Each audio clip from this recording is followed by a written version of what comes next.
Every year, Bill and Melinda Gates release a letter talking about their philanthropic efforts.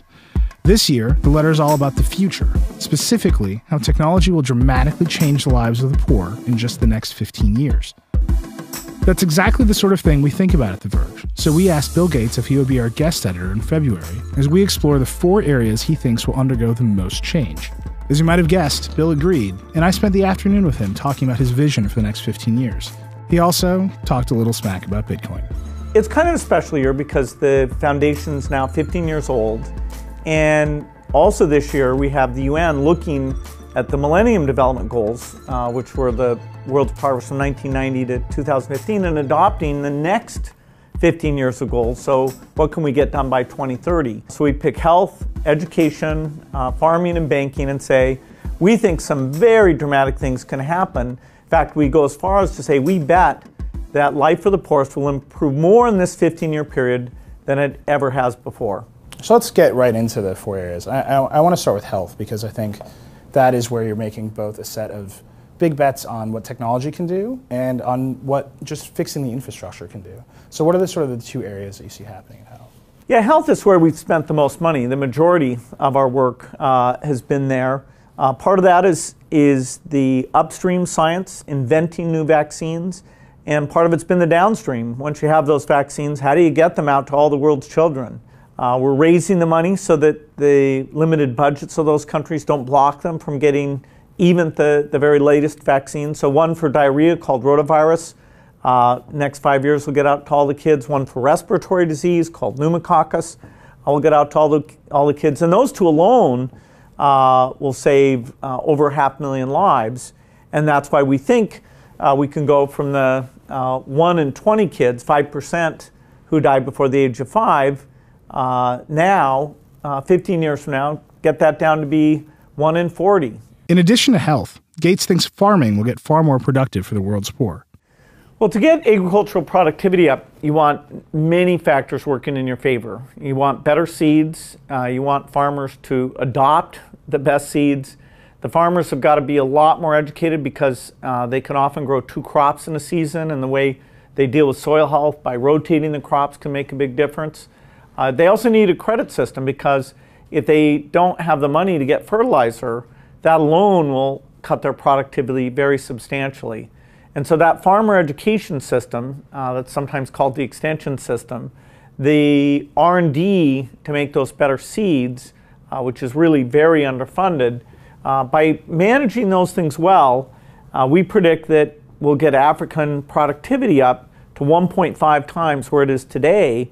And that will get Africa to the point where even with its population growth, somewhat worse weather, instead of importing food, it will be able to feed itself. So when you talk about developing better seeds, that to me sounds like you're talking about GMOs without really talking about GMOs. Is that a term that you're avoiding because it's a boogeyman? Even though when people figure out what GMOs are, they're generally okay with it. It seems like we're not talking about actually big ag companies doing GMO research. Well, GMOs are very well accepted in some countries like the United States and not as well accepted in Europe. The African countries will have a choice of whether to use those tools. And there is quite a bit of improvement still available with conventional breeding. But in this time frame, the GMO-derived seeds will provide far better productivity, better drought tolerance, salinity tolerance. And if the safety is proven, then the African countries will be among the biggest beneficiaries. And so by making sure that their safety review is well funded, so it's all done on a basis, the same as we do for medicines. I mean, after all, medicines, some are very dangerous, and yet, every country says if something goes through a safety review, they're not going to deny themselves the benefit of breakthrough medicine. So I think most of Africa will see this as a way to improve their productivity, but it's a sovereign decision. No one makes that for them. Right. So can you step in and provide sort of like a quasi-regulatory oversight and say, we've invested in Monsanto, we've invested in Cargill, we've looked at this, and our foundation will provide the vouchsafe for these things, or are you going to leave that up to each of these nations to do alone when they might not have the resources to do it? Well, we can fund training so that they have scientists who can staff their safety commission. We can make sure that the studies that they're done and done well. We can incent the companies that are making these great seeds for rich countries. We can work with them to make sure that it's at least available, actually at a lower price, because that tiered pricing where poor countries get a better price has worked so well in medicines. That same type of thing we can make sure happens with these crops. But at the end of the day, they get to decide anything about which vaccines, which drugs, which seeds are okay. That's their country. But their expertise is developing. So I feel like they'll make a good choice. And I want to talk about pricing just real quick. So I have a quote here from the UN Conference on Trade and Development 2013 report, and I'm just going to read it real fast. The perception that there is a supply-side problem is questionable. Hunger and malnutrition are mainly related to the lack of purchasing power and or inability of rural people to be self-sufficient. And so I guess my question is this really about developing more crops, more supply, or is it really about the income inequality in these countries? Well, food doesn't magically move itself from one place to another. Otherwise, the sinks of rich world homes, all that nice stuff that it's good stuff, clean, doesn't get eaten, it would be there. And we do have population increase where Africa in particular will grow a lot. And then we do have, as people eat more meat, there's an inefficiency that you have to grow more grain to create the equivalent number of calories in meat. So we have to increase world food productivity quite a bit, almost double it by 2050 between all the different factors. And one of the few places where there's acreage that's not being used and that the productivity is way below the world average is in Africa. And so it's wonderful that many of the poorest people in the world are African farmers, getting their productivity up so they can have more nutritious food, more food, and meeting that global demand. Those two things are going to go together. And so it's a huge win-win that as we help them, we help feed the world. Let me ask it much more directly. Is it better to invest sort of in the supply side, or is it better for you, as a very wealthy man, to just buy people food? Well, the impact of a more productive seed used by millions of farmers, it multiplies that R&D investment by factors of 1,000. It's like writing a piece of software that millions of people get to use. Would I have been better to go to somebody's typewriter and type up a Word document for them, or instead of using Excel, I'm actually good at multiplication, I could have done the multiplication for them, or should I create Excel and then it can do a lot of multiplications for a lot of people. So there is something that only philanthropy and government can come by and do, and it's far more impactful than doing that as a handout. The scale of government as a whole is gigantic compared to philanthropy. Philanthropy has to pick the risky, diverse things that neither the market nor government are going to do. And R&D, or pilot schemes to improve delivery, those are the kinds of things that philanthropy is unique at driving forward. Gates' vision for banking and finance is perhaps his most idealistic. He believes mobile payments and microtransactions will allow the world's poor more and better access to financial institutions and credit systems, even if problems like regulation and technology lock-in aren't fully solved. Part of it is that the fixed cost of ATM machines and bank tellers and all that means that small transactions are money losing in the old system. There's just too much labor, too much paperwork, too much physical activity. In the new digital realm, where we take and build a debit card equivalent that's just your cell phone, as we've seen in a few pioneering countries like Kenya with a system called M-Pesa, or talk about the Bangladesh B-Cash, that's a newer one, but that's catching on pretty quickly. There, even 50-cent type transactions, you can have an under 2% fee. And so it starts to be economic to bank the very poorest, not with branches or ATMs, but simply with the cell phone. And so now all these benefits of, okay, I'm a farmer, when I sell my crop, help me to set aside enough for next year's seed and fertilizer, or my kid's going to school, help me do the set aside so I won't be surprised when those fee requests come in. That is going to be delivered through that digital infrastructure. So digital infrastructure is something that you are particularly expert in. And so, when I look at that, I think that's great. And the increased liquidity of transactions and assets when you move them to phones instead of cows obviously makes a lot of sense. But the flip side of it is that you're offering a lot of power now to technology vendors who may not be in a market where poor people have enough market power to move off their platform or pick a better rate or do any of the normal things that consumers in an otherwise regular technology marketplace would do. How do you solve that problem where you want the best technology product to win or the most fair to consumers to win, but because the vendors who get there first can lock people in, might just necessarily run away with it? No, it's a good point.